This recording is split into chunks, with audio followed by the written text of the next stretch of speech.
what I'm going to do, which is a little bit original, is read out Rod's bio which is a sort of half a page on the Millionaire book. So, frequently described as the best trainer in Australia, Rod Matthews has a reputation nationally and internationally as one of the most thought-provoking, entertaining and engaging speakers Australia has produced. Rod specialises in human performance and changing behaviour within groups and organisations. He does this by creating persuasive messages, challenges people's thoughts and behaviours, and changing the context in which these thoughts and behaviours take place. What I would like you all to do is to stand up and give Rod Matthews a huge round of applause. Thank you, Rod. Thank you. Thanks, mate. Good on you.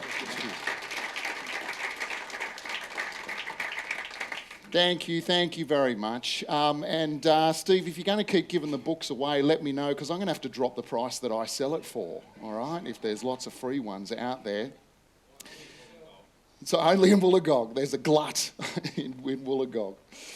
Now, thank you very much for inviting me back, first of all, particularly as we enter the dreaded dead zone. That period of time after lunch when all of the oxygen and blood supply go to digesting the food. Consequently, there is less oxygen and blood supply left for the brain, and this is where you start to see things like this start to happen. Particularly when death by PowerPoint. Has anyone ever suffered death by PowerPoint? Yeah. Okay, so they even turn the lights down for you, all right, which is really nice. So the lights are down, death by PowerPoint. It doesn't take long before you start to see these sorts of behaviours from people. And then you get that rush of adrenaline that comes when you realise that you've fallen asleep at a work do. And that adrenaline keeps you going for, good another 30 seconds until this starts to happen again. So there will be plenty of stuff to do this afternoon, starting with I'm going to ask you to just take a moment by yourself on a piece of paper in front of you to imagine that it's the day after that you've decided to scale back. All right? You've built your multi-million dollar businesses. You took Carl's advice. You've actually bolted on several businesses. You've bought, you've built, and you've sold. And you've got to the stage now where you're happy to scale back a little bit. You know, have an afternoon off once a week, that sort of thing. And I'd like you to imagine that it's the first day or the first afternoon that you're off, and the people who mostly work with you are talking about you while you're not there. What I'd like you to write down on the piece of paper in front of you is I'd like you to write down 3 words that you would most like them to use when describing you. 3 words that you would most like them to use when describing you, what it was like to work with you, who you are. 3 words.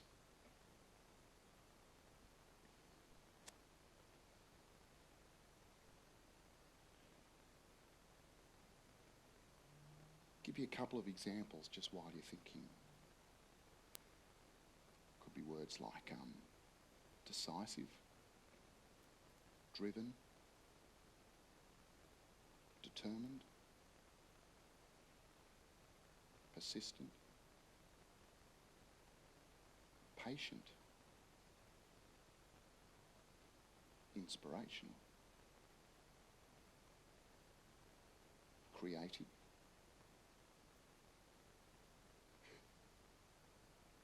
knowledgeable,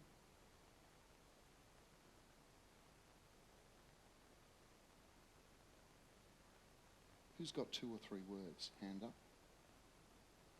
Fantastic. All right, give you a couple more seconds. 3 words that you would like people to describe you as. You could do more than 1 word too, like if you're thinking, oh, it's not just 1 word, Rod, it's more a sentence. That's fine. You can write down a sentence.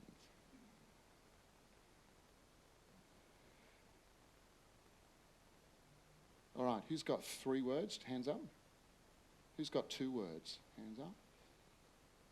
Okay, so most of us have got a couple of words. All right, we'll press on. Okay, so We've had some fantastic presenters this morning, and I guess the theme for me so far has been very much about customers. It's been about, with Ivan, it's been about how to grow your customer base.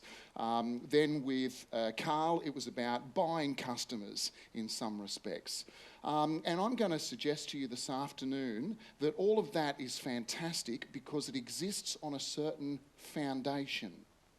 And it's that foundation that I would very much like to spend the afternoon talking to you about.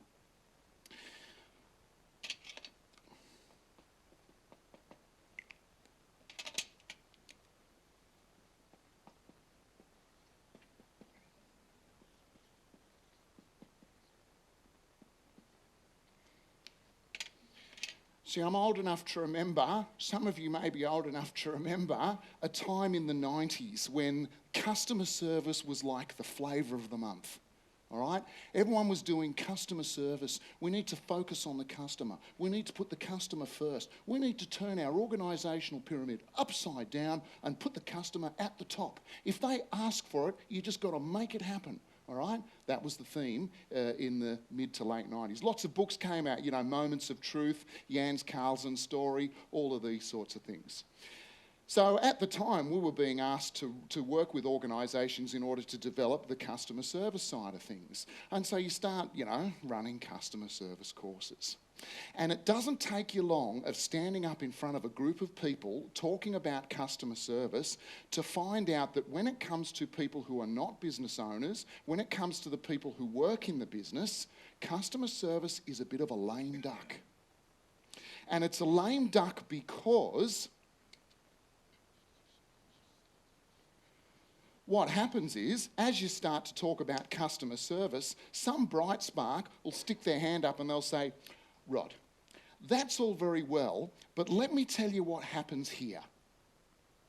And then what comes out is all of these Me Too stories about all of the things that happen at work that make it difficult to provide the level of service that we all know we need to provide. So in some respects, I would suggest that you come first. You really do. Now, this is not just Steve saying to me, Rod, when you stand up there on Friday, if you could tell them that they come first. People are our most important asset. You come first. It's not what it's about. This is true on a very practical level. Let's say, for the sake of argument, that let's say your landlord has kicked you out, all right? And you've got to find a new place to live. You spent all last weekend looking, and you couldn't find anything. Every time you turned up to a potential place, there were 9 other people there, and then, there was entered in sort of a bidding war for the rent. You come back to work on Monday, you're still thinking about this, because next week you're going to be on the street. The phone rings. There's a customer on it. Chances are the level of service that you provide that customer ain't going to be as good as it could, because you've got other stuff on your mind, all right?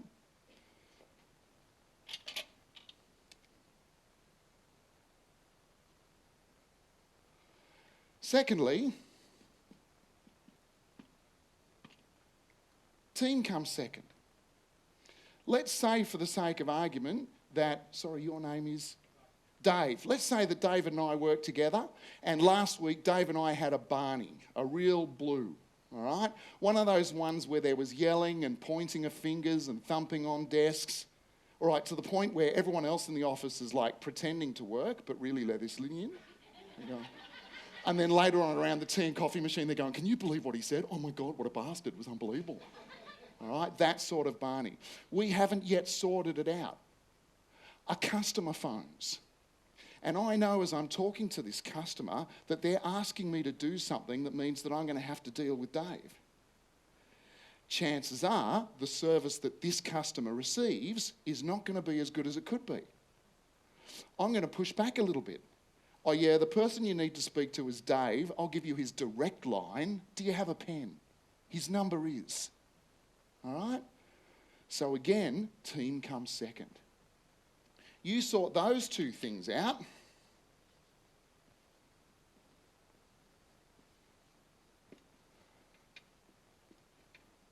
I would suggest that the vast majority of the times customer service will look after itself if you sort those two issues out. Customer service in some respects ain't that complex.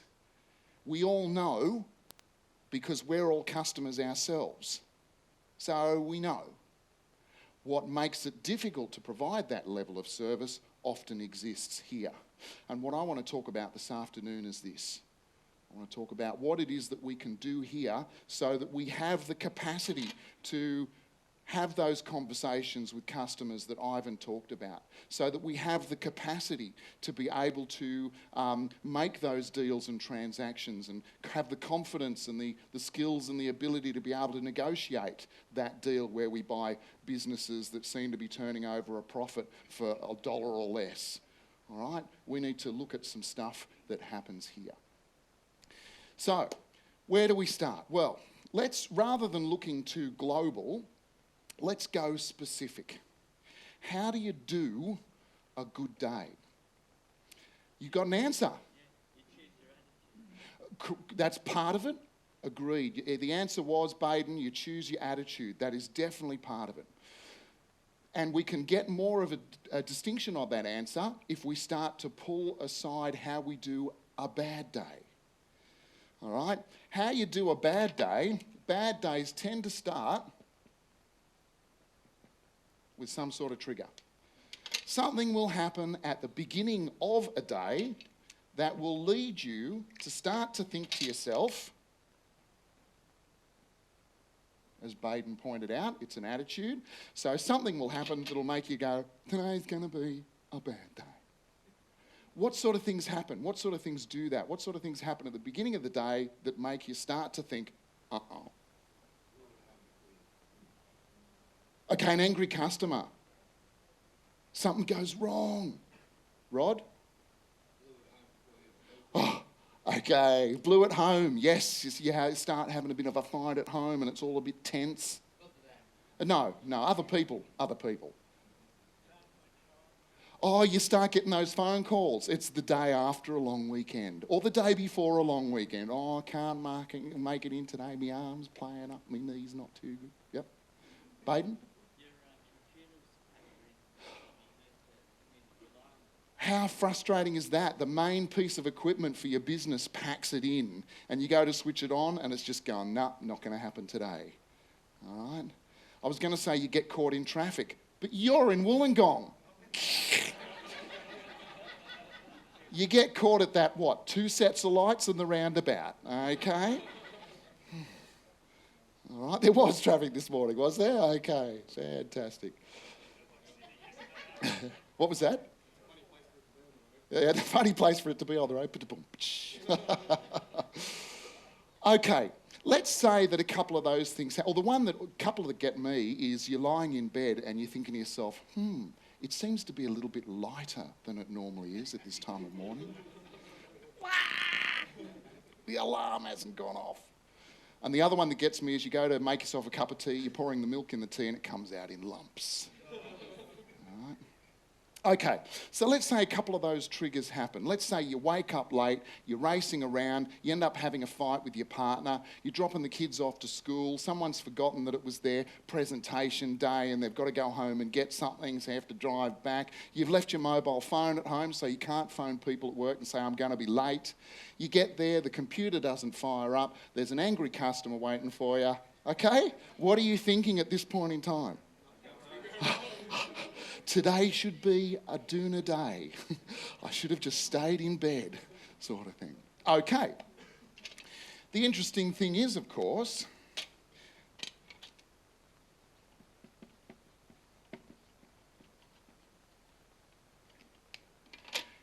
is that those attitudes, it's pretty hard if you're thinking and feeling a certain way for that not to come out in the way that you behave. It's very difficult to cut that off. So, okay, so let's say for the sake of argument that I'm walking the last couple of 100 metres from the car park to the work, all right? And all of this stuff has just happened and I'm thinking I should have just stayed in bed. Describe to me how I'd be walking the last couple of 100 metres. How should I be doing it? Slow, head down, dragging my feet. What else? And I find I could actually be. If someone says good morning to me, how do I respond? What's good about it? All right, I get to work. I'm sitting down. I'm working away, all right? And then in comes Ian. And Ian says, Rod, we've got a bit of a problem with such and such and so-and-so. I was just wondering if you could, how am I going to respond to Ian? So I could be quite overt about it. I could go, here's 20 cents. Okay, that's how old I am. I just gave you a hint, didn't I? Here's my mobile phone. Call someone who cares. I could be quite rude about it.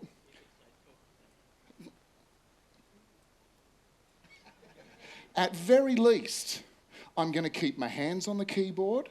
I'm going to keep my attention on the screen. I'm going to give Ian sentences of 7 words or less. Yep. Fine. Yep, if you reckon, fine. Fine. I don't mind. Whatever, okay? I'm going to do this. Is Ian going to notice this? Of course he's going to notice this. So, how's Ian going to respond to Rod doing this?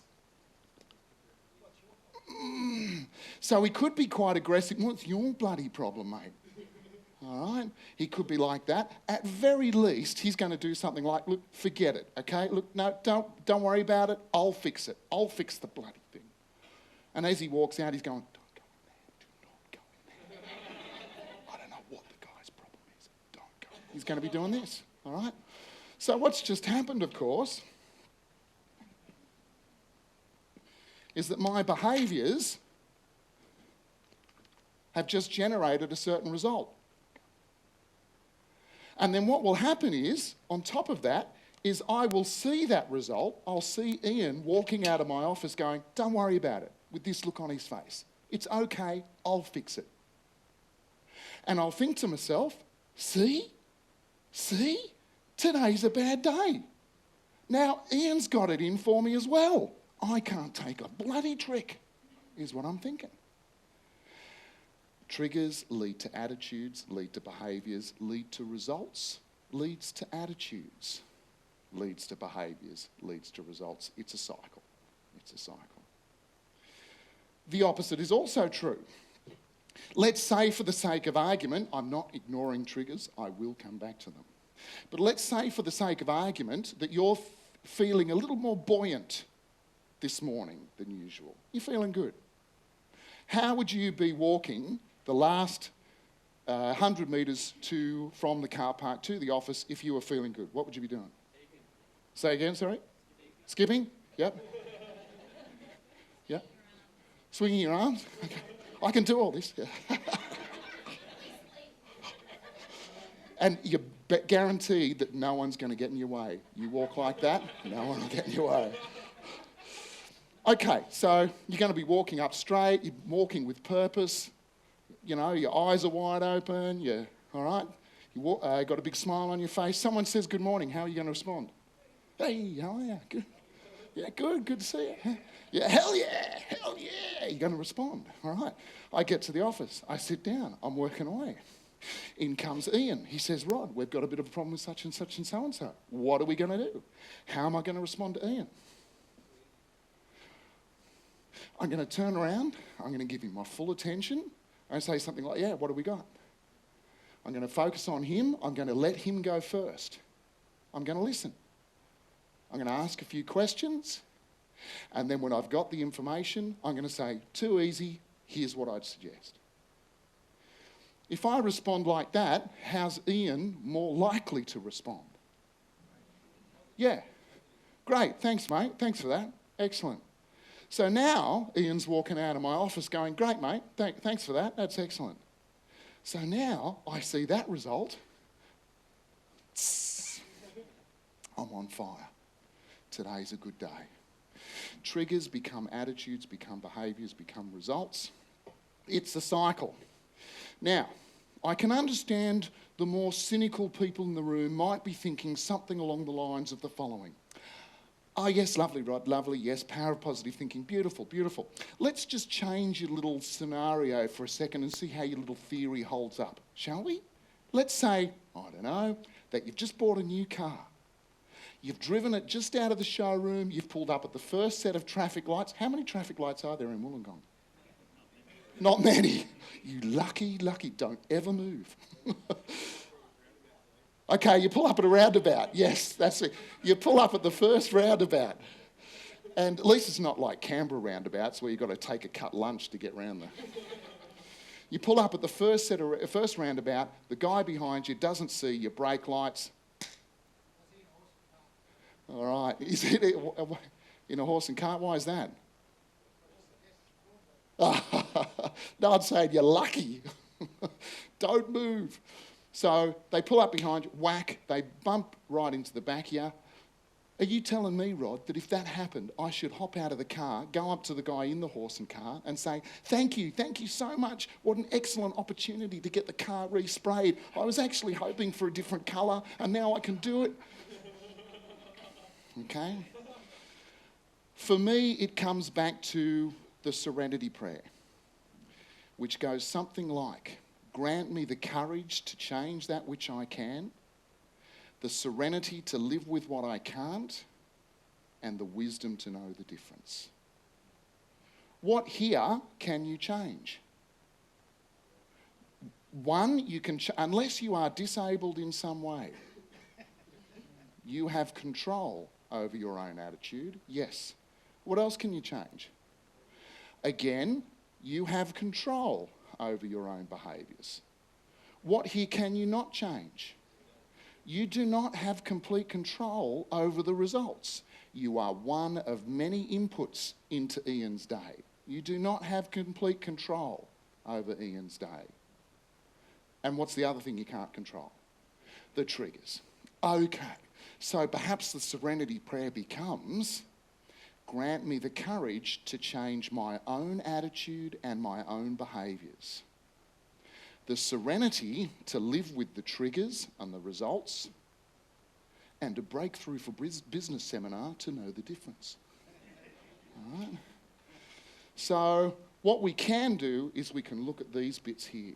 So let's have a look at that. What I'm going to ask you to do is to just turn to the person next to you and just spend a couple of minutes tracking these 3 steps. So pick a trigger, something that happens fairly regular, that makes you start to think, all right? And I want you to write this out as a paragraph. Quote yourself.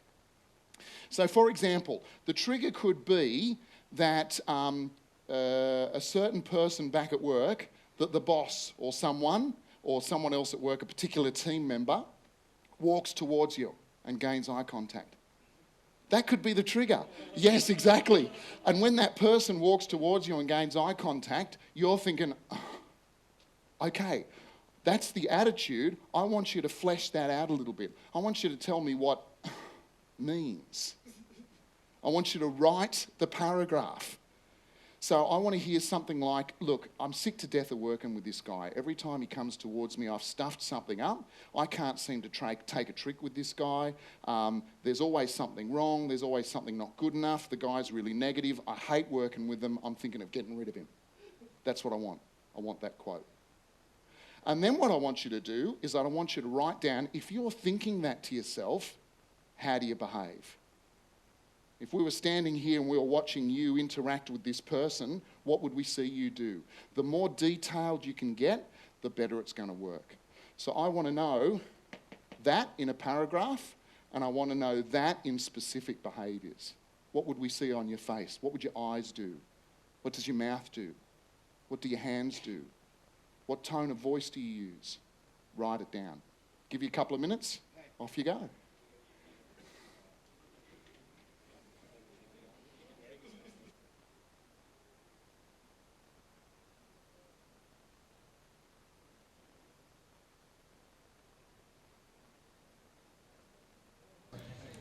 All right, what we're going to look at is we're going to look at a couple of tools and techniques that will help with this side of things. All right. There's been a lot of work done recently on resilience. A lot of it comes from the field of positive psychology. Positive psychology, for many years, the vast majority of psychology was about how to fix up how to take someone who's experiencing life as a -5 and help them experience life as a -2. Okay, so that's been the vast majority of psychology. As a result, we can now diagnose and fix the vast majority of psychological disorders. Positive psychology is all, okay, well that's great, but how can we take someone who's currently experiencing life as a +2 and help them experience it as a +5? How can we do that? This is the field of positive psychology. One of the founders, I guess you'd say, of positive psychology, a fellow called Martin Seligman, has done a lot of work in this area. And a lot of his work has been used for sports psychology. Some of the best exponents of his work are the top elite sports people. You listen to how they talk, all right? There's a pattern to how they talk.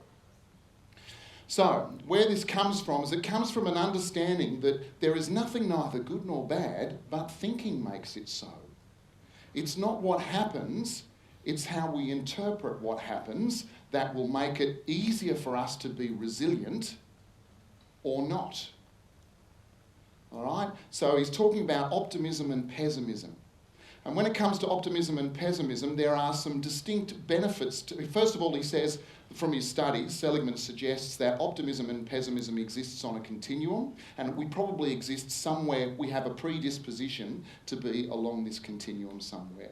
So he says it's highly unlikely that we're going to get someone who has a predisposition for this end of the continuum to be able to snap and turn themselves into this end of the continuum. There's no evidence to suggest that that's able to be kept up for a long period of time. What he says is, however, what we can do is we can take someone who's got a predisposition for here and we can move them in this direction or we can move them in that direction by a certain amount, is his suggestion. Okay? And he said that the way we can do this is by identifying what it is that they are saying to themselves and helping them notice that and helping them change what it is that they are saying to themselves. So, when bad things happen, in the sentence that you've written to explain this, there'll probably be a few elements. First of all, one element is that of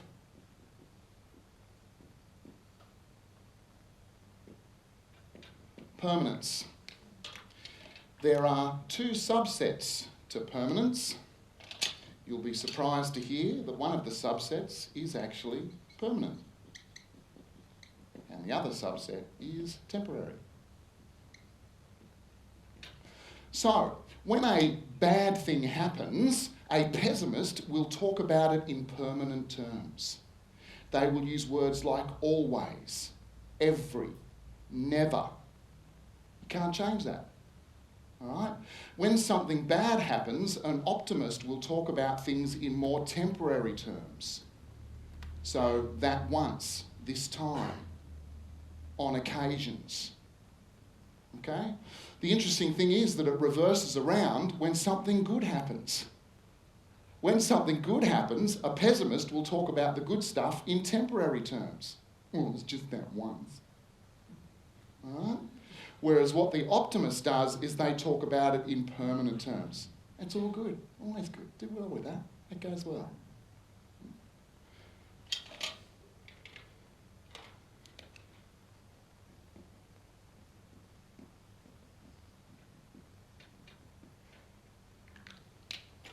Another aspect to the language that you would have used will be pervasiveness. There are, conveniently, two subsets to pervasiveness.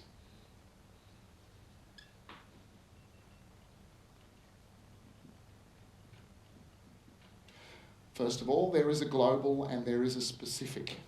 So, when something bad happens, a pessimist will talk about it in global terms, and as a result, it bleeds into all other aspects of their life. So, in other words, if something bad is happening at work, my life is in the toilet. All right? Everything is crap. So, by taking it and saying it globally, it bleeds into all other aspects of their life. So they're basically saying that not only is it bad at work, but home is bad as well, and my relationship's not doing too well, and my kids hate me, and okay, it's lumping all of that in together with it. Optimists, when something bad happens, is they're good at talking about it in specific terms. So what they'll do is they'll say something like, work is not going too well at the moment. And they'll be even more specific. That meeting was difficult. Okay? That meeting, they could be even more specific than that. They could say something like, that conversation with John in the meeting was not comfortable. That's very different to saying, my life is in the toilet. It swaps around when something good happens. When something good happens, pessimists tend to get specific. Well, it was just that once, again. All right? And what optimists do is they go global. It's all good. All right?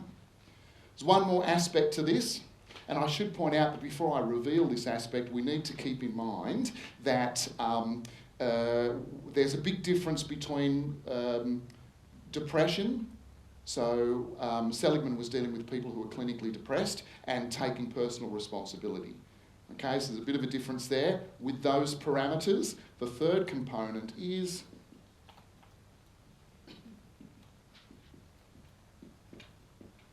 personalisation. Conveniently, there are two subsets to personalisation. One is internal and one is external. Also, please keep in mind that this is an internal language. It's what we tell ourselves. We don't necessarily tell other people this. It's what happens in here. We may tell some people who are very close to us. Okay? When something bad happens, an optimist will go internal for causes. I stuffed that up. All right? So they'll blame themselves. How they contributed to it. And you can see that if you start to string these together, it can become pretty toxic pretty quickly. Everything I touch always turns to crap. I can't take a trick. All right? You keep telling yourself that every day, it's going to be pretty difficult to get out of bed.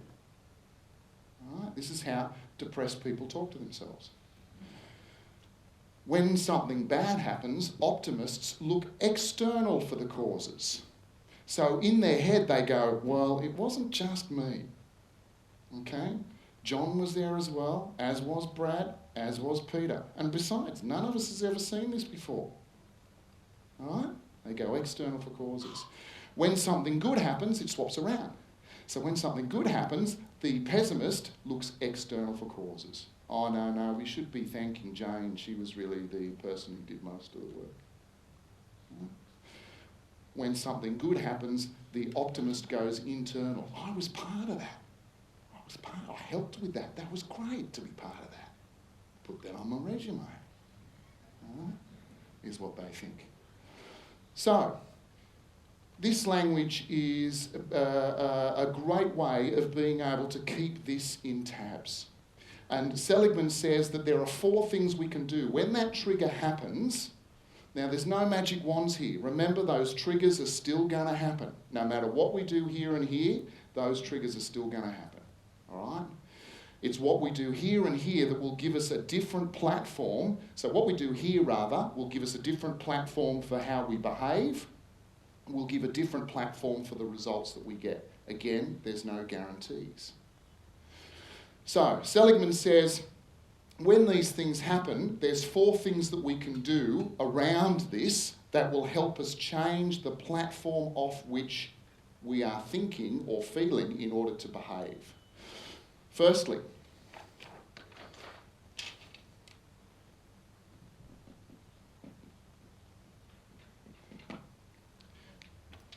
track your dialogue.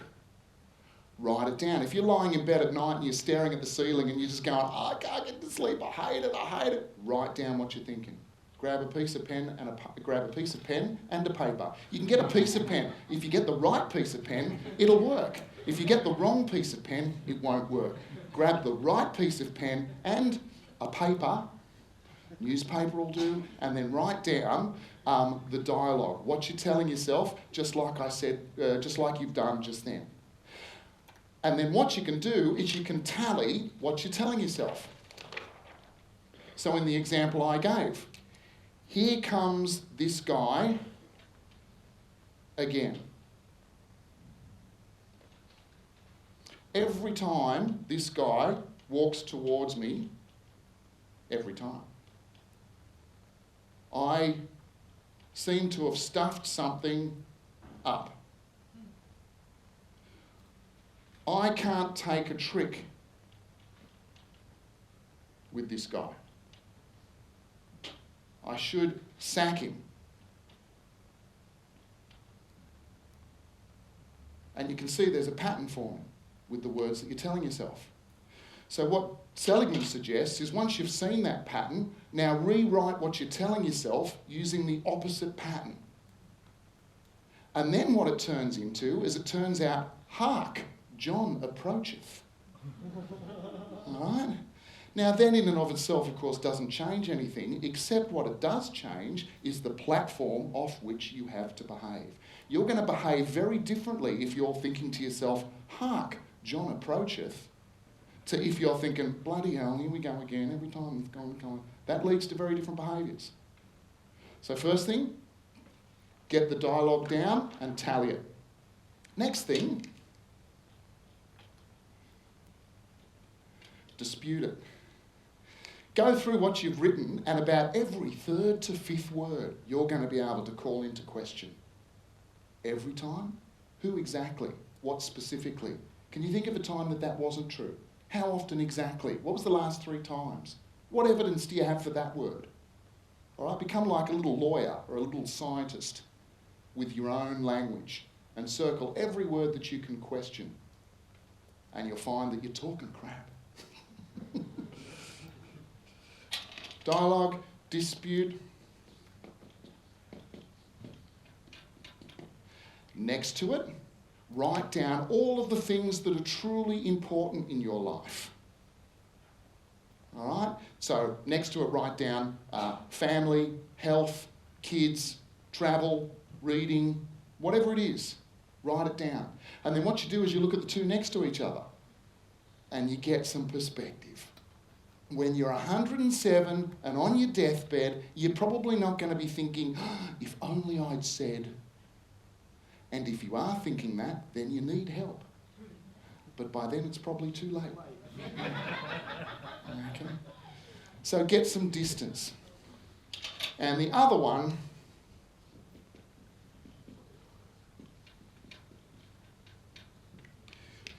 we need to interrupt the pattern. There's a pattern happening. This leads to this, leads to this, leads to this. We need to interrupt the pattern. Classic example of this is a friend of mine who knows about this stuff, and she was driving north on the F3 out of Sydney. You know the F3? It's got a Big Dipper. It's got Mooney Mooney Bridge. Okay, it does this. She was driving a crapped out old 4-cylinder car that blows smoke, probably shouldn't be on the road. All right? And she was driving, you know how when you're on the freeway and you're sort of, you overtake someone and then someone else overtakes you and then later on you overtake them again. You know how you do that? She was doing this with one of those cars, was tinted windows, jacked up at the back, surfboards glued to the roof rack, and it was going, she's doing this. She got to the Mooney Mooney Bridge. She gets to the top of the hill and she goes, okay, because I've got a crappy car, I'm going to pull out in the right-hand lane, give it a bit of oomph down the hill. She ends up overtaking this guy because she needs a lot of momentum to get up the other side. All right? So she hits the bottom of the hill, she starts to go up, starts to lose momentum, pulls back into the centre lane. Up ahead of her, she sees 2 trucks, one in the left lane, one in the centre lane. And she's faced with that decision that we've all been faced with at some stage. Do I, A, ease off on the accelerator and allow this to overtake? Or do I, B, pull out in front of him, hammer it, and try and get round it before he gets up to me? What do I do? What do I do? What do I do? She pulls out in front of him, she floors it, cuts him off quite badly. They're doing 120 Ks and it was quite a dangerous pull out. Okay, blows smoke all over his car and she's off. So the trigger was, for this guy, he just got cut off on the Mooney Mooney Bridge at 120 Ks an hour. What's he thinking to himself? I'm going to kill her. I'll kill it slowly, painfully, something with boiling oil, maybe melted lead. I'll do it slowly, is what he's thinking. They take the same exit, Gosford exit. They pull up at the same set of traffic lights. Okay, that's the behaviours, isn't it? The abuse. So the behaviours are meant to be, he's going to wind down his window and yell abuse at her, and her behaviours are meant to be something like, look the other way, turn up the radio, and maybe surreptitiously lock the door with your elbow, and pretend not to hear anything. Okay, that's the behaviours. She knows about this stuff, and she thought, I have to interrupt the pattern. So what she does is when the guy pulls up, before he can even pull up at the lights, she's wound down her window and she's yelled out, Look, what I did was wrong. You're quite correct to be angry. I'm really, really sorry. It won't happen again. In fact, you can go first. and of course the guy's going, hang about, that's not what's meant to happen. How do you get a taxi from there, sort of thing. It's like, it's not what's meant to be. The pattern has been interrupted. So, this is what distraction is to do something that interrupts the pattern, something unexpected. My son was getting to the age where puberty was starting to kick in, and he was getting teary for some reason, all right? And what was happening was we'd be out with friends and he'd just disappear. And if it was at our place, he'd disappear and he'd just go into his bedroom and he'd be in tears. And of course, as a parent, you're going, oh no, my son, oh my goodness, he's going to commit suicide, it's terrible. You think of the worst, of course. One particular day this had happened, he's disappeared, he's gone into his bedroom. Okay, here we go. So I hop into his bedroom and I lie down next to him. He's got tears streaming down his face, and you just lie down next to him until he pulls himself together. He can't really say anything. When he finally pulled himself together, you start talking about it. You know, what triggers these sessions off, mate? You know, where does it come from? And he couldn't work it out. So I thought, nerd that I am, I know about this stuff, don't I? So I said, wait here, mate. And I went and I got my flip charts and my texters. I couldn't do it now because he's 15. He'd say, get out of my room, Dad. But then it was okay. I stuck the flip chart up in his bedroom and I started drawing this, right? And this, and we went through that and we got to this. So now we've got this thing where what happens is if one of us has, got an amygdala hijack where the brain has just shut down and we're going berserk, we've got this thing. It's a distraction. And he said, Dad, can I make you do it when you get cranky at me? And I said, yeah, it's only fair. So I got this thing. What we do is if one of us is going berserk and the other one wants them to interrupt the pattern, we do this.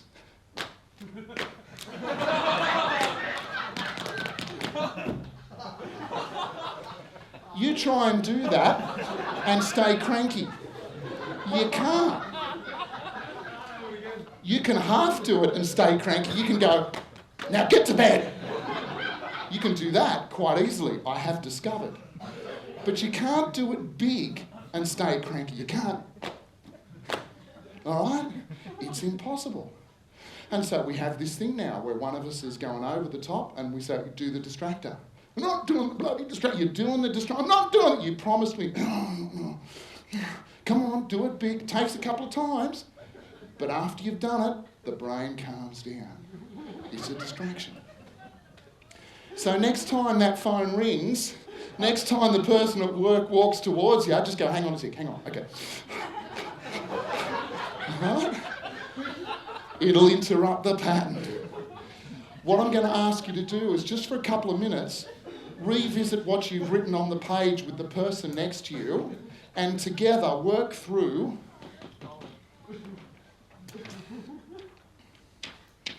tally the words that you've got in terms of the dialogue.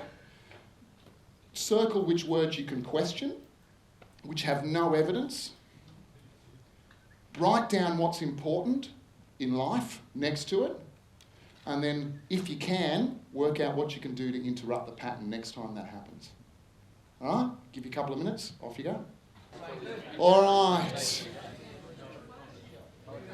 All right, I might ask you just to stop there for a second. Now, I know that this raises a lot of questions, a lot of, but Rod, what happens when, but let's just say, but what about if the vast majority of those questions can be answered when we make a conscious distinction between that and this. Okay? We cannot control this, what other people say or do. We do not have control over that. We do have control over this. So the vast majority of those what else, what if questions, I find, can be answered by making that distinction. And it's still not a magic wand, of course. Yes, there are those days, aren't there? You know, those days where the synapses just don't seem to be lining up and you just want to kill someone. Okay? Fine. In which case, if you're having one of those days, then the best thing we can do is to not try and control the controllable. Get out of the people's way. Stay home. Hide under the doona. Maybe that's the best thing that you can do for yourself and for the people around you as well. Unfortunately, what we're led to believe in, you know, the corporate Western world is you should fight on through. You know, just keep going. All right? Chin up, move on, push yourself, all this sort of stuff. Yeah, that's fine for the vast majority of time. And there are times when you're going to do more damage than good. And you'll be embarrassed by the way that you've responded and the things that have happened. So if you can tell that that's going to be one of those days, find something else to do. Stay out of the way is probably the best advice.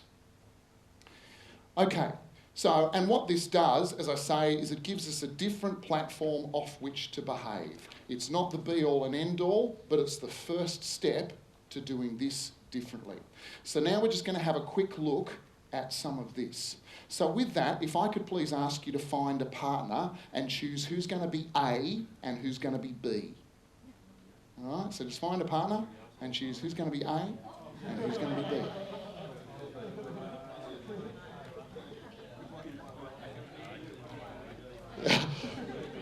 I think Andrew down the front was in the armed forces at one stage. He said, I don't know whether I want to be A or B because I don't know what it is you're asking me to do yet. Yes, beware the smiling dentist, exactly. Okay, who are the A's? Hand up the A's.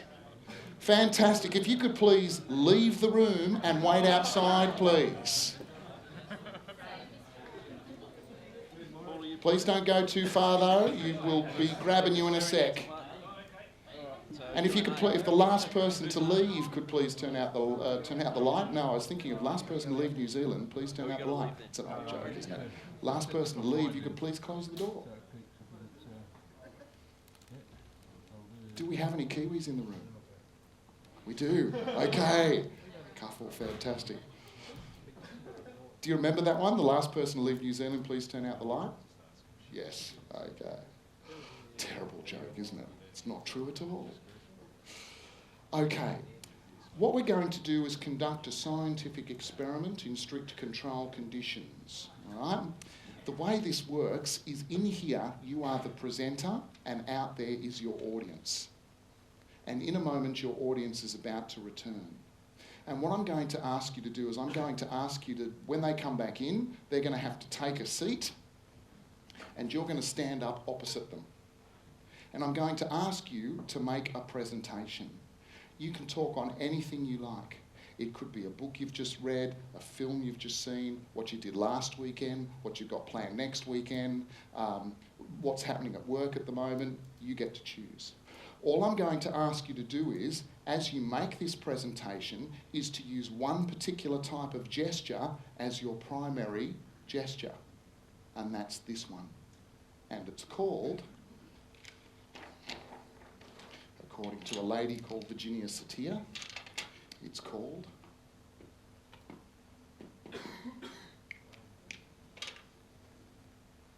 so it's pointing. You can point directly at the person for a while, but you can also generally point as well.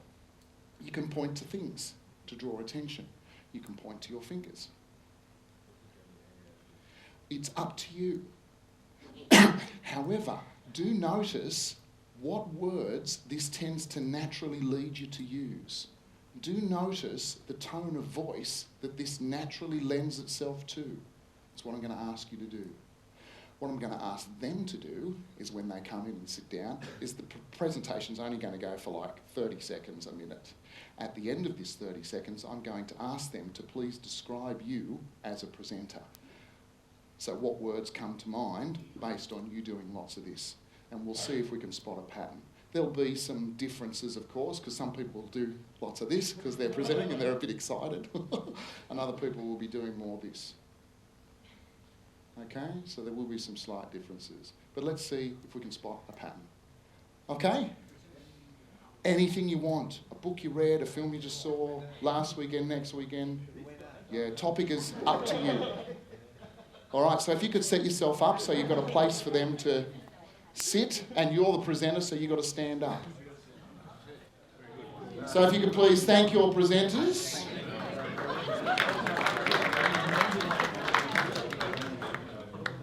All right. So, I'd be curious to know, those people who are outside who came back inside and were on the receiving end of that presentation, what words would you use to describe your presenter? Aggressive? Authoritative? Ramming it down my throat. Any other words? Lots of finger pointing. Busy. Direct. Okay. Don't waste my bloody time. Okay. Fantastic. I'm on the, I'm ready for anything. He could hit me up. So Phil just said I was sitting upright like this, I was ready for anything. At any moment he could hit me. Very good. Okay. What we're looking at here is some work that was done by a family therapist called Virginia Satir. Virginia Satir spent a lot of time in her office with families in therapy talking about what's going on in their family. And she noticed that there was some pretty predictable sort of body gestures that, when used, would generate a fairly predictable response in other people around them. And we've just looked at the first one. All right. Now, of course, the blamer can be really quite full on, as I think most people sort of did. So when it's pointed directly at someone, we get the aggressives, the authoritatives, the directs. It can also be used to point elsewhere. There's a big difference between saying, Andrew, we've got a problem, and saying, Andrew, we've got a problem. There's a big difference, but it still directs attention. That's what blamer does, is it directs attention. So the benefits of this is that, yes, it comes across as authoritative.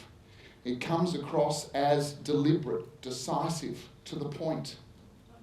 It comes across, if it's used too much, it can come across as dominating, rude, and in someone's face. She noticed that there were 4 other categories. One was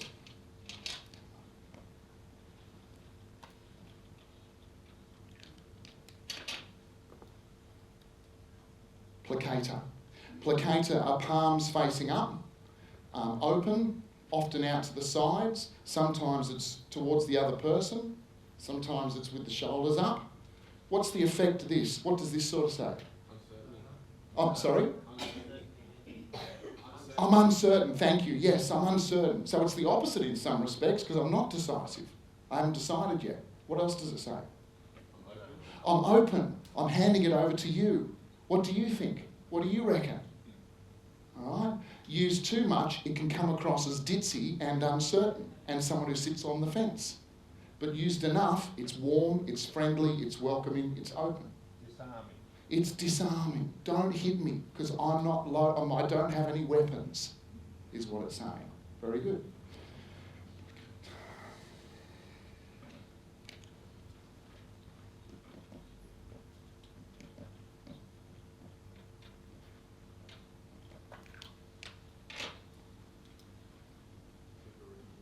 Otherwise known as the thinker. So, what does this say? What does this suggest? Any thoughts? I'm contemplating. I'm still thinking. I'm taking the information in. I'm listening. Sorry? I'm open to ideas. I'm going to evaluate the ideas when they come in. I'm still undecided because I'm sorting through stuff. It's definitely from up here, isn't it? It's not from down here. So use too much, it can come across as arrogant and cold. All right? And we've all got people, friends, who tend to come across that way. Very logical, but there's no warmth there. Okay? Oh, this one's... Oh, I shouldn't use that colour because I already used that colour. D-O-S. Have you seen? Yeah, I know. This is the one. It's sort of, I'm sort of just...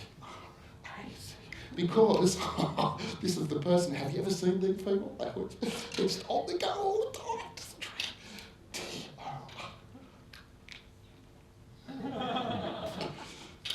Distractor. So this is the person who, tends to use all of them. And, you think about it, we probably all know people like this. And they use lots of them, and they use them all together, and they're big. So we had one person, who were on the receiving end of this, they said busy. I'm tipping that you were on the receiving end of someone who was doing that, but lots of other things as well. How does this come across? What's it like being on the receiving end of this? Oh, could be, yes, a bit like the meerkat thing, yeah. What's it like? It's busy, it's distracting. It's the nature of humour. Humour is often about exaggeration. All right? It's like the Ministry of Silly Walks. Those people who know Monty Python, walking's nothing funny about walking until you exaggerate, a part of it sort of thing. And then that's when the lightness becomes in it. It's because it's about exaggeration. So, distractor raises the energy. It increases the lightness of the situation. Use too much, like all of them, it comes across as ditzy and stupid. One more, and that's it.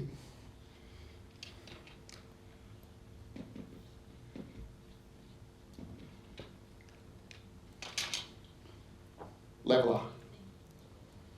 Palms down, like this. Can be used for that. What does this say?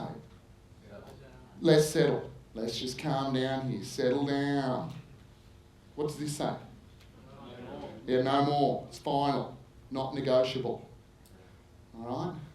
There's a mate of mine who is Mr. Persuasion personified. The guy is unbelievable. When he talks in a meeting, everyone just goes, the oracle speaks. Right? And you sort of go, how does he do that? And so I watched him one time, and he's got a combination of things happening. First of all, in a meeting, what he does is he allows other people to go first. And as the other person is talking, he listens. Not only does he listen, but when he thinks of something, what most of us do is when someone else is talking and we think of something, we go, oh, that reminds me, because that was like the other week, and we just come out with it. He doesn't. He writes notes.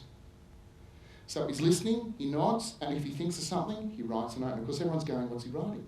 He's thought of something. What's he thought of? Right? So already they're curious. Then he moves around. Listens, no. So he does that. So by the time it gets around to him, everyone's hanging on the edge of their seat because he's got a page full of notes, and he's had the benefit of listening to everyone else. So he's got their position as well. And then what he does is he does leveller. And on top of leveller, fortunately for him, he's got one of those voices that comes from down here. No, Luke, I am your father. This sort of voice. So already this is added credibility. But then he also has a downward inflection at the end of his sentence. And this sounds final. Most Australians, we tend to have an upward inflection at the end of our sentence. Kiwis do as well. Confuses living daylights out of people who come from overseas because they think we're asking a question when we're making a statement. What's his name? Adam Hills, the Australian comedian Adam Hills. He says, would never have worked if Jesus Christ had been Australian. Oh, dead set. How blessed are the meek. Doesn't work. So, you ask a question when you are uncertain. So if you want to come across as certain, you have a downward inflection at the end of your sentence. And then if you combine that with leveller, this sounds bottom. All right? So, the words that you've got written down at the beginning of the session, that you said you would like to be described as, for each one of those words, there will be use more of this, use less of that, in order to encourage the likelihood that other people will describe you that way. With each one of those words, there will be a tone of voice, a combination of volume, pitch, and speed, and a movement between volume, pitch, and speed that will support that. There will be a language, a choice of words. Definitive words, for example, must, have to, can't, never, always, should. Optional words, perhaps, might, could, several. Okay? They send a different message. You can reverse engineer those words if you start to think about what are the gestures, the tone of voice, the language that I need to use in order to create that impression. As part of today, as part of today, what I've offered to give you is a copy of my book, which has all this in it. We didn't get the chance to work through everything, but in the book it goes into far more detail about how you can reverse engineer those words that you would like others to use when describing you. And it goes into tone of voice, language, and gestures, all those sorts of things, and even cognitive representations. What happens in your head that will increase the likelihood, what happens in your head that will increase the likelihood that you will behave a certain way.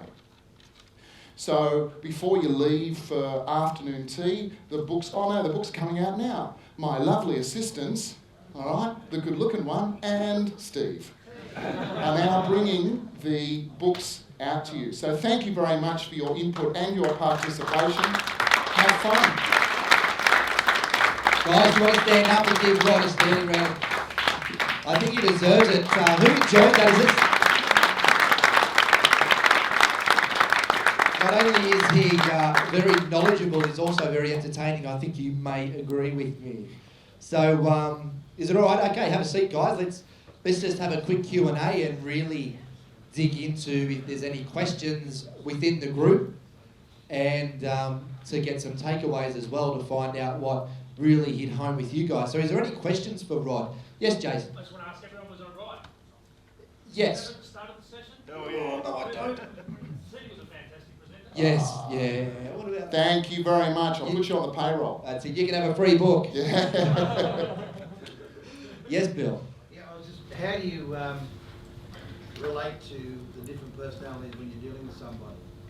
You know, you have someone who's always going to be the leveller and you really want to get the mood. It's an excellent question. Thank you. Phil's just asked, how do you relate to someone who's got a preference for using these sorts of things and therefore comes across a certain way? Excellent question. A rule of thumb is to pace before you lead. So in other words, rapport is all about minimising difference and increasing similarity. So we build rapport with others when we find something in common. For example, your name is, sorry? Renee. Renee and I get introduced at a party. The person who introduced us walks off. We're left to our own devices. We then ask each other a series of questions, the aim of which is to find out if we have anything in common. If we can't find anything in common, it gets to the point where Renee starts thinking, well, it was lovely to meet you, Rod, but is that the date? All right? And she's off looking for something else. If we do find something in common, all of a sudden everything changes. This change, oh really, you know Steve? Yeah, I know Steve. How do you know? Oh right, yeah, I know he's been a friend for right. And then everything changes. So a rule of thumb is to pace, is to minimise difference first and then earn the right to lead. So if you're dealing with someone who has a preference for this, okay, without putting their face into it, I would ask you to minimise the difference between you and them. Your preference might be like this, try and minimise the difference. And then once you've minimised the difference enough, they'll understand you. When they understand you, then you can start to lead. Pace before you lead. And I think it's an interesting point because with that relationship, we now have an awareness of pacing and leading. So there may be a question that says, well, why don't they just copy what I do? Because we've got an increased awareness. I was going to say smarter, but maybe that's not the correct word. We've got the awareness about building rapport after listening to Rod. Good point. Good point. Any more questions? I think, yes, babe. Question I have is, back when you were talking about the guy that had the bad day, got out of bed late and was walking up to, being really aggressive to everybody, saying what's good about it and everything, sits at his desk. What if this guy that walks in has a real problem and he's the only one who's able to fix it? How's he going to extract the information out of this grumpy person? So the other person's grumpy, and we've got to try and extract information out of them. Yeah. Again, please, first of all, keep in mind that we can't change this. They're going to be grumpy. Everyone has days. All right? So let's keep in mind that there's no magic wands here for changing how other people are thinking and feeling. The best you can do at that stage is try and keep your own cool. Okay? Grant me the courage to change what I can and live with what I can't. So it's about, okay, I can't change their day, I can only do the best I can. Rod, would you sit down and say, Rod, looks like you've got some problems to have a chat? If you were close enough to that person, you might be able to sit down with them as Phil has suggested and say, okay, let's just sit down for a second. I can see, I'm getting the impression that someone's pushed your buttons at this stage. So, what's going on? Might be the best that you can do at that stage. And sometimes we're talking about our wives and our husbands and our children, and so that's an added degree of difficulty. There's no doubt about that. There's an added degree of difficulty there. And people are people are people. So it works no matter what the relationship is. Yeah, great. Anybody else? I just wonder, Just two more, yeah. An Australian cricketer at all? Sorry, say again? Would you relate that to an Australian cricketer at all? Which one? The Matthews? Yeah. No, I got hair still. It's gone. But I haven't been to Ashley and Martin's. A lot of similarities in the You way saw the walk up here. It looked like the run up, didn't it, Greg Matthews? What did he do on that ad then? What was his thing on the ad? Yeah. Yeah. That's right. No relation. We've digressed. Any more questions for Rod before we finish up? No? Okay. Oh, yeah. Okay, Brian, very, very quickly. Probably taking about five hours to answer, but for a teenage girl, what's any great forms of distraction? For a teenage girl, do you know what? I'm embarrassed to say that I don't know, because I've got two teenage boys, and they tend to be very physical, so the physical one tends to work.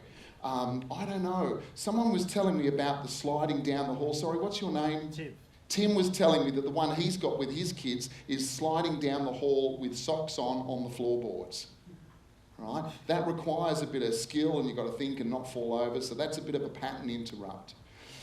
What would work for girls? Anyone got any ideas? What would work for girls?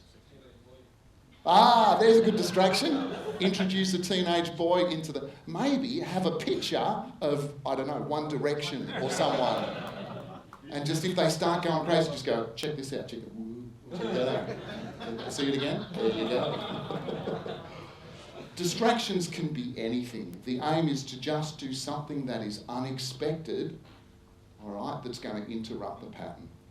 So something that's unexpected. Excellent. Guys, let's put your hands together again for one last time for Rod Matthews. Thank you, Rod.